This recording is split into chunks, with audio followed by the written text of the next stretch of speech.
సినిమాకి అతను ప్రొడ్యూసర్ అనమాట, చాలా హైలైట్ ప్రొడ్యూసరు. సో ఆయన కూడా చెప్పాడు అనమాట, వాళ్ళు ఎన్నో కోట్లు పెట్టుకొని సినిమా తీస్తారు, సినిమా టికెట్ ప్రైజెస్ హైగా ఉంటాయి 3 నుంచి వారం రోజుల దాకా. మీరు చూడాలనుకుంటే హ్యాపీగా చూడండి, లేకపోతే ఒక వారం తర్వాత చూడండి అన్నాడు. సో ఈ రోజులల్లో 1000 రూపాయల టికెట్ చాలా పెద్ద అమౌంట్ అని చాలామంది అంటున్నారు.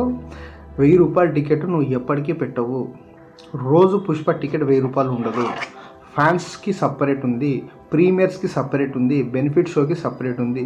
చూడాలనుకున్న వాళ్ళు చూస్తారు. 1,00,000 రూపాయల జీతం సంపాదించేవాడికి 1000 రూపాయల టికెట్ నార్మలే, 50,000 సంపాదించేవాడికి 1000 రూపాయల టికెట్ నార్మలే, 30,000 రూపాయలు సంపాదించేవాడికి 1000 రూపాయల టికెట్ నార్మలే. కానీ 10 నుంచి 15,000 సంపాదించేవాడికి 1000 రూపాయల టికెట్ అంటే చాలా చాలా చాలా చాలా పెద్ద అమౌంట్, హ్యూజ్ అమౌంట్.